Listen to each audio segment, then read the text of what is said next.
Chapter 2 Finding a New Normal. G'day everyone, Rune here, and this is Chapter 2 of my What If Mikoto Adopted Naruto series. If you're new to this series, click the link in the description below to be taken to the playlist. Now let's begin the next chapter. Fugaku, why do I have to wear this thing? Makoto's eyes narrow beneath the blindfold covering her eyes as her husband chuckles. His only response is an enigmatic, "You'll see." She's half tempted to just take the blindfold off and be done with this. In front of her, she can hear Itachi's own cute little giggle accompanying his father's, as his little hand holds onto hers, guiding her through a world she can't see. After a few more moments, her ears begin to pick up on hushed whispers, the exclaim of children that are quickly shushed by the appearance, and the scrape of hurried footsteps on the stone path. Oh, Kami, are her husband and son leading her through the village's new shopping district? No, wait, the shopping district isn't set to be rebuilt until next week. So even if a few shops have reopened, there wouldn't be this many people around. Could it be the park? No, Kyuubi stepped on it and the replacement play equipment is still being made. School isn't back in section until tomorrow, so that can't be it either. Just where are her boys dragging her to? After a few more steps, they stop. She hears Itachi spin on his heel before his free little hand grabs onto the one he's currently holding. Pride and joy in his voice, he tells Mikoto to remove her blindfold before letting go of her hand. Feeling suddenly nervous, Mikoto reaches up to shakily untie the cloth. The moment it falls away from her eyes, there's a shout of "Surprise!" causing her to jump and look ahead with wide eyes. The first thing she notices is that at least half of the village is present, including the entire Uchiha, Nara, Yamanaki, Inazuka, and Akamichi clans. She can even see Hiruzen at the end of what now looks like a massive procession, standing in front of... Makoto's hands fly to her mouth in awe as her eyes well with tears at the sight of the building behind the elderly Hokage. It's a large, beautiful, traditionally styled house built from polished dark wood and teal roof tiles. The surrounding wall is sturdy, but has view holes designed to look like the Uchiha family crest evenly spaced all around it. The house wasn't large enough to be called a mansion, but big enough that her family would have plenty of space to live, and maybe even grow in the future.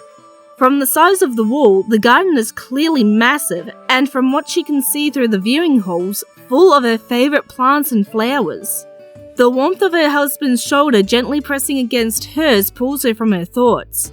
Turning to him and her eldest, she sees that Fugaku has handed Naruto off to Itachi, so he's now only holding Sasuke. Sasuke is sleeping soundly, but Naruto is wide awake, looking around with curious eyes. Fugaku smiles at his wife, asking if she likes her surprise. Brushing away tears, she tells him that she loves it. But why? And how? Hiruzen walks up to the little family, smiling at them happily. He explains to Makoto that the people of the village wanted to do something to show their gratitude to the woman that had rushed to aid in the battle against the Ninetales, even if it meant going against orders. It's thanks to her efforts that they were able to prevent the Kyuubi from taking more lives before the late Fourth was able to defeat the beast. Makoto was almost bowled over as Sume throws an arm over her shoulders. With a grin, she tells the Uchiha matriarch that it took a lot of work to get everything just right, but dang, was it worth it? Her eyes flick towards Itachi and the infants at the last part, before she turns back to Mikoto. Still grinning, she tells her that if she needs any help with her kids, or the council elders give her any trouble, to just let her or any of the other ninja moms know. At the mention of the council, Mikoto raises an eyebrow in question, asking what she's talking about.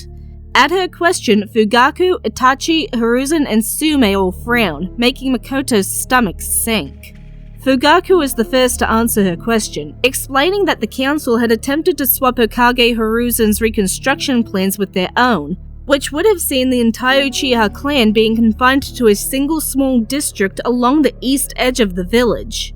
Sume picks up the explanation from there, telling her that Shikaku had been placed in charge of overseeing the reconstruction and organizing everyone.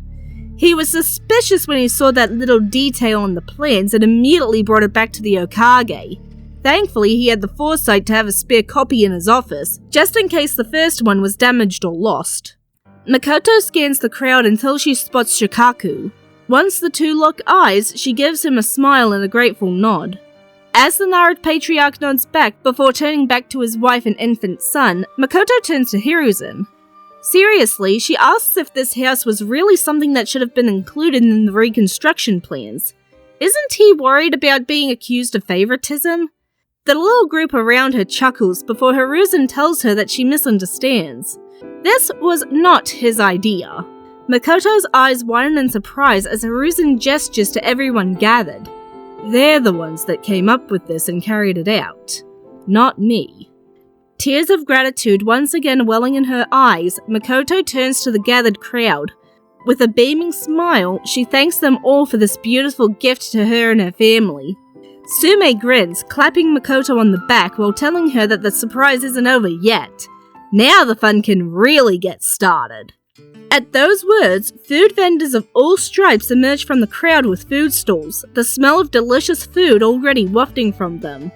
Meanwhile, some of the shop owners hand out little sparklers for the children, which are then held up to the present Uchiha to light with fire chakra, while others craft little flower crowns or hand out masks or little ribbons and streamers. Within seconds, the street is transformed into a beautiful and colourful celebration. Makoto follows her husband to a little table and chair set that had been placed just outside of her home's wall for the occasion. She smiles as Fugaku pulls out her chair before helping her in, like they were teenagers on their first date. He smiles back as he hands her Sasuke, informing her that he'll go get them some food before turning to head to one of the food stalls. Behind him, Makoto looks out at the celebration surrounding her as she sees something that, deep down, in a part of her that she'd never wanted to admit, she'd never thought she'd live to see. Uchiha, together with all the people of Konoha, laughing and celebrating as one big community. Children from all different clans race around the streets with their sparklers held high, while others watch the older children show off their chakra control or share food, while the adults watch on with contented expressions or laugh together, completely forgetting about clan ties. Watching this scene, she carves a vow into her heart. Kushina, Minato, this village that you cherished, and the son that you gave your lives for, I swear that I'll protect them. A few weeks later, while out in the garden with her infant boys enjoying some tea and sweets, Makoto notices some movement from one of the trees in her garden. Activating her Mangekyo, she looks up at the branches. She'd noticed that her Sharingan had been different that day in Hiruzen's office while glaring at Danzo. And after activating it in the mirror, she realized that she'd woken her Mangekyo. After some experimenting, she was able to figure out that her Mangekyo ability let her see other people's emotions. But she still has yet to figure out what that disgusting haze floating around Danzo meant. All that she knows is that it made her feel uneasy, and she doesn't want it anywhere near her children. Now, however, looking up at the tree, she is able to see a complex mixture of colours swirling around each other in a chaotic and confusing dance. Green, blue, yellow, grey, and white. Envy, sorrow, joy, grief, and hope all mixing together. The colours are also very bright, almost as bright as her own boys' colours. She suspects that whoever is in the tree is young, maybe around the age of Itachi, but they're dealing with a fresh loss. Deactivating her Sharingan, she gives a soft smile before pouring some tea into a spare cup and placing some macarons on a napkin before walking up to the tree. Looking up, she calls out to the child hiding in the branches, asking if they'd like to come and join her. She waits for a few moments for a response, ready to wait until the mystery child comes down. However, when Naruto and Sasuke begin to whine, she realizes that it must be their mealtime. So, with a soft smile, she places the macarons and tea at the base of the tree, telling the child to enjoy them and simply leave the cup on the porch before he goes. As she turns to head to the babes, she tells the child to stop by again any time. Later, after feeding her boys and putting them down for a nap, she walks out onto her porch to see an empty teacup and a neatly folded napkin. Smiling softly, she picks them both up, before turning around and placing the cup in the sink and the napkin in the wash. She wonders if she'll see them again. She does, in fact, see them again, as 2 days later, as she's preparing lunches for Fugaku and Itachi, who's just started the ninja academy, she spots a bush that she's certain wasn't in her garden yesterday. Activating her Mangekyo, she eyes the bush, only to see that swirl of colors again. Smiling to herself, she pulls out a third bento box and begins to fill it with food as well. After preparing the bentos and wrapping them up in cloth, she puts the third box to the side, just as Fugaku and Itachi enter the kitchen. Giggling at her husband's flustered expression, she teasingly asks if he had a nice sleep in while handing him his lunch. Fugaku gives an embarrassed huff before taking the bento and giving her a kiss on the cheek before racing out the door. Shaking her head in amusement, she turns to Itachi and hands him his bento before kissing his forehead and wishing him a good day. Smiling back, Itachi thanks her before bidding her, Sasuke, and Naruto goodbye before heading out the door. Once her eldest has left, Makoto grabs the third bento before taking a quick look with her Mangekyo to see if her mystery ninja is still there. Seeing that they are, she walks up to the bush that isn't a bush and crouches down. Smiling, she greets the disguised ninja with a good morning while addressing them as Little Shadow before placing the bento in front of them. Still smiling, she tells them to take the bento and head right off to school. After all, just because they can already transform and know how to hide in trees doesn't mean they can skip out on classes. Standing up, she pets the bush in the place that she assumes the child's head should be while telling them to have a good day. With that, she turns and begins to make her way back towards the house. Just as she's about to walk through the door, she hears a rustling and feels a sudden gust of unexplainable wind, causing her to turn around. When she does, she sees that both the bush and the bento are gone. Smiling, she enters her home to tend to her babies. That evening, just before Itachi usually gets home, she finds the bento on her porch, empty and freshly cleaned with the cloth folded neatly under it. And so it would go for the next few months. Little Shadow would come to Makoto's home, hiding somewhere in the garden. There didn't seem to be a particular pattern that the child held for when they would come, so Mikoto would simply prepare for each occasion. If they arrive early in the morning, she makes them breakfast and a bento for lunch. If they arrive around the time Fugaku and Itachi are usually leaving, she makes them an extra big bento. If they arrive around lunch, she makes them both lunch.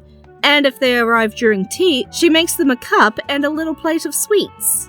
On those last two occasions, she goes out into the garden with Naruto and Sasuke and sets up a picnic a little away from them.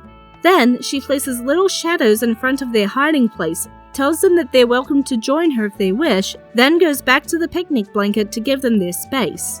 Until one day, Little Shadow decides to finally take her up on her offer. Mikoto blinks in surprise as she sees the little silver-haired boy dressed in an Anbu uniform approach her, the teacup and plate of sweets she'd prepared in his hands. She knows this child. He's one of the students that Minato had gushed about whenever she and Fugaku went over for dinner before he became the Hokage, Kakashi Hatake. His one visible eye is darting around the garden, refusing to meet her eye as his weight subtly shifts from one foot to the other. If she were anyone else, she probably wouldn't have noticed, but she's the wife of Fugaku and the mother of Itachi. Face to face with the boy, she doesn't need her Mangekyo to tell her that he's feeling awkward and nervous. Smiling softly at him, she pets the space on the blanket next to her, inviting him to sit. The boy hesitantly takes the offered seat, placing the plate next to him and holding the cup. However, rather than drinking from it, he simply holds it. After a moment, Mikoto realizes that his attention is being taken up staring at Naruto. The little blonde baby is lying on his back, staring right back at the young Anbu while sucking on the ear of his fox plushie. His bright blue eyes, so like his late father's, are filled with curiosity at this young stranger staring at him. Mikoto smiles softly at the teen, her eyes full of sympathy. You can hold him if you like. Kakashi jumps slightly before staring at her, his one visible eye wide in surprise. He begins to stammer out excuses, but Mikoto ignores them, picking up Naruto carefully. Patiently and gently, she places Naruto in Kakashi's arms while helping him adjust them so that he's holding the baby properly. Once he's settled, she sits back to watch the two. Kakashi's eye remains wide for a few moments until his expression softens. Naruto was still sucking on his toy, but now he's also reaching up to try and tug the mask covering the lower half of Kakashi's face. Mikoto smiles as she picks up Sasuke, who's starting to make a fuss at being the only one not being held, before turning back to Kakashi. He likes you. Kakashi awkwardly tries to both hold Naruto while also leaning away so that the baby can't grab onto his mask, causing Mikoto to giggle. They sit in the garden for several long, peaceful minutes until Kakashi looks up at the sky. His eye fills with sadness before he gently places Naruto down, telling Mikoto that he needs to go. Reaching out with her free hand, she pets his head. Smiling, she tells him to come back soon, calling him Little Shadow again. Kakashi looks away, the tips of his ears tinging pink. He grumbles that his name isn't Little Shadow before flash stepping away, leaving Mikoto and the babies in the garden. Mikoto giggles at how cute the supposedly stoic and serious teen is. Smiling at her baby boys, she tells them that it looks like their family has already grown by one more. Picking up Naruto, she carries them inside and places them in their high chairs so that she can clean up their picnic. The rest of the day passes quietly. Makoto is humming to herself happily as she prepares dinner for when Fugaku and Itachi return home. She's just placing the lid on the wok to let the curry simmer when she hears the front door opening and the familiar steps of her husband and son. They're home early. She turns to the entryway to welcome them home, only for her words to die on her lips at the looks on their faces. Fugaku? Itachi? What's wrong? And that, everyone, is where I'm going to leave the story for now. Join me next time as we find out just what happened to cause Fugaku and Itachi such distress. I'm Rune. See you next chapter.